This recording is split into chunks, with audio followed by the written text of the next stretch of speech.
નમસ્કાર મિત્રો, સ્વાગત છે તમારું આપણી યુટ્યુબ ચેનલમાં। અમદાવાદ જેવા શહેરમાં એક પરિવાર રહેતું હતું અને આ પરિવારમાં કોમલ નામની એક દીકરી હતી। દીકરીની ઉંમર 22 વર્ષની થઈ હતી, એટલે 2 વર્ષથી એના લગ્ન માટે છોકરો જોવાનું ચાલુ હતું। કોમલને પસંદ આવે એવો છોકરો હજુ સુધી મળ્યો નહોતો। કોમલ હજુ કોલેજમાં અભ્યાસ કરી રહી હતી અને આ વર્ષે જેનો અભ્યાસ પૂરો થવાનો હતો, એવામાં એક છોકરો કોમલને પસંદ આવ્યો અને સામે છોકરાને પણ કોમલ પસંદ આવી ગઈ। એટલે ધીરે ધીરે વાત આગળ વધી અને બંનેની સહમતિ અને બંનેના પરિવારની સહમતિથી કોમલની સગાઈ કરવામાં આવી। અને સગાઈ કરી ત્યારે એવું નક્કી કર્યું હતું કે કોમલનો અભ્યાસ પૂરો થાય ત્યારબાદ લગ્ન કરવામાં આવશે। હવે ધીરે ધીરે સમય વીતવા લાગ્યો અને કોમલનો અભ્યાસ પૂરો થઈ ગયો। અભ્યાસ પૂરો થયા બાદ ખૂબ ધામધૂમથી દીકરીના લગ્ન કરવામાં આવ્યા। લગ્ન બાદ દીકરી એના સાસરિયામાં જતી રહી અને 1 મહિના બાદ કોમલ પહેલી વાર પિયરમાં રોકાવા માટે આવી હતી। ત્યારે એનું મોઢું જોઈને એના પિતાજી સમજી ગયા હતા કે મારી દીકરીનો ચહેરો મારાથી કંઈક છુપાવી રહ્યો છે। પહેલા દિવસે તો આખો દિવસ બધાએ ખૂબ હસી મજાક કરી અને ખૂબ આનંદથી દિવસ પસાર કર્યો અને રાત્રે એકાંતમાં પોતાની દીકરી પાસે જઈને પિતાજી પૂછવા લાગ્યા કે બેટા, તારો ચહેરો કેમ સાવ ફીકો પડી ગયો છે? દીકરી, તને શું થયું છે? ત્યારે દીકરી કહેવા લાગી કે નહીં પિતાજી, મને કંઈ નથી થયું। એટલે પિતાજીએ ફરી પૂછ્યું કે દીકરી, તું ભલે ના પાડી રહી હોય, પરંતુ તારો ચહેરો મને કહી રહ્યો છે કે કંઈક તો છે જે તું મારાથી છુપાવી રહી છો। એટલે દીકરીએ બધી વાત કરી અને કહ્યું કે પિતાજી, મારા અને મારા સાસુ વચ્ચે જરા પણ બનતું નથી। મારા પતિ અને સસરા તો ખૂબ સારા છે, પરંતુ મારા સાસુમાનો સ્વભાવ ખૂબ ખરાબ છે। મારા સાસુમાં રોજ રોજ વાત વાતમાં મને ટોક ટોક કર્યા રાખે છે અને ન બોલવાનું બોલે છે। દીકરીની વાત સાંભળી એટલે પિતાજીને આ વાત થોડી ગંભીર લાગી। ત્યારે પિતાજીએ પોતાની દીકરીને એટલું કહ્યું કે દીકરી, આ વાતનું સોલ્યુશન હું તને કાલે આપીશ। આટલું કહીને પિતાજી ત્યાંથી ઊભા થઈને પોતાના રૂમમાં જતા રહ્યા અને દીકરી પણ સૂઈ ગઈ। બીજા દિવસે સવારે ઉઠીને દીકરીએ તૈયાર થઈને નાસ્તો કર્યો અને સોફા પર બેઠી હતી।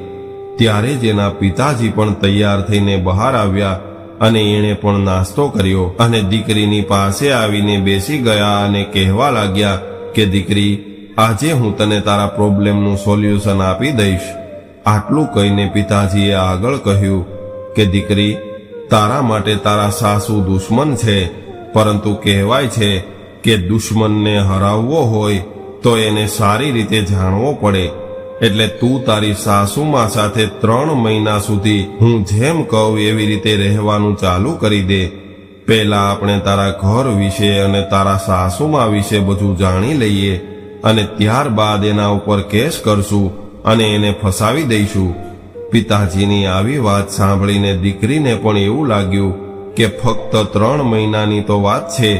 એટલે દીકરીએ હા પાડી અને એવું કહ્યું કે પિતાજી, તમે જેમ કહેશો એમ કરવા માટે હું તૈયાર છું, પરંતુ મારે કેવી રીતે રહેવાનું છે એ તો જણાવો। ત્યારે એના પિતાએ જવાબ આપીને એવું કહ્યું કે જો દીકરી, તારે 3 મહિના સુધી તારા સાસુ અને ઘરના બધા જ લોકો સાથે ખૂબ પ્રેમથી રહેવાનું છે। તું તારા સાસરિયામાં એક આદર્શ વહુ બનીને રહેજે અને તારા સાસુ કંઈ પણ કહે તો એની સામે ક્યારેય બોલતી નહીં। અને હા, તું તારા સાસુમાની ખૂબ સેવા કરજે, જેનાથી એ લોકોને એવું લાગે કે તું એક આદર્શ વહુ છો અને એ લોકો જ ખરાબ છે। અને જ્યારે 3 મહિના થાય ત્યારબાદ મેં તને કહ્યું હતું એમ આપણે એના પર કેસ કરી દઈશું। હવે દીકરી થોડા દિવસ પિયરમાં રોકાય અને પાછી એના સાસરિયામાં જતી રહી।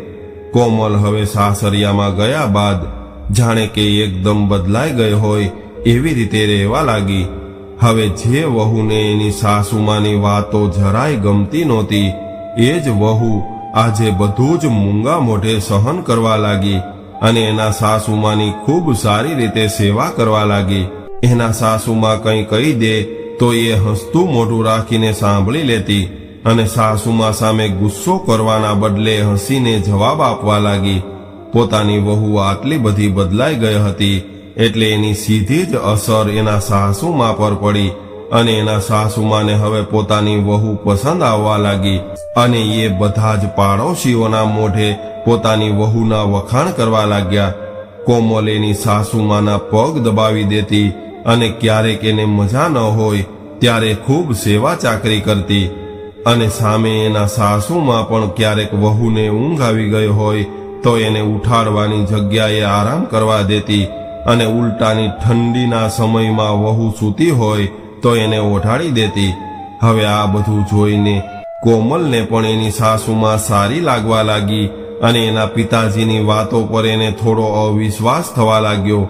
હવે કોમલ એવું વિચારી રહી હતી કે મારે મારા સાસરિયાના લોકો પર કેસ કરવાનો વિચાર ન કરવો જોઈએ, કારણ કે હવે તો મારા સાસુ પણ મને ખૂબ સારી રીતે સાચવે છે.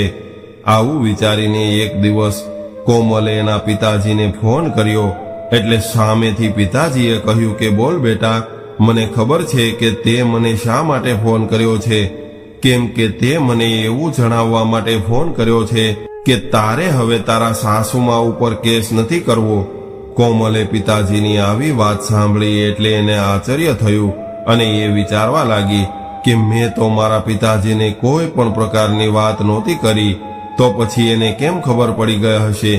ત્યારબાદ કોમલ કહેવા લાગી કે નહીં પિતાજી, હવે મારે આ ઘરમાં જ રહેવું છે.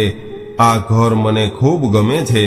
હવે તો હું મારા સાસુને ખૂબ વાલી લાગુ છું, એટલે હવે મારે મારા સાસરિયા ઉપર કેસ નથી કરવો અને મારે આ ઘરમાં રહીને મારા સાસુ સસરાની સેવા કરવી છે. ત્યારે પિતાજીએ થોડું હસીને એવું કહ્યું કે દીકરી, મેં તને પહેલા એવું કહ્યું હોત કે તારે ત્યાં એ જ ઘરમાં રહીને બધું જ સહન કરવું પડશે અને તારે જ તારા સ્વભાવમાં સુધારો કરવો પડશે, તો કદાચ આજે તને હું પણ ખરાબ લાગ્યો હોત. પરંતુ આજે તને સમયે શીખવાડી દીધું છે કે કદાચ તું ખુદને બદલી શકીશ તો તારી સાસુ પણ બદલાઈ જશે. અને ખરેખર આજે એવું જ થયું છે. દીકરી, તું ખુદ બદલી ગઈ છો એટલે તારા સાસુમાં પણ બદલી ગયા છે અને હવે તું અને તારા સાસુમાં મા દીકરીની જેમ રહેવા લાગ્યા છો. એટલે મારા આશીર્વાદ છે કે તું તારા સાસુ સસરાની ખૂબ સારી રીતે સેવા કરજે અને તારા સાસરિયામાં એક આદર્શ વહુ બનીને રહેવાની કોશિશ કરજે, કારણ કે જે દીકરી એના સાસુ સસરાની સેવા કરે છે એ દીકરીના માતા પિતાનું ખૂબ માન સન્માન વધે છે. તો મિત્રો, આજની સ્ટોરી તમને કેવી લાગી કોમેન્ટમાં જરૂર જણાવજો અને પસંદ આવી હોય તો વિડીયોને લાઈક, શેર અને નવા હોય તો ચેનલને સબસ્ક્રાઇબ જરૂરથી કરજો. હર હર મહાદેવ.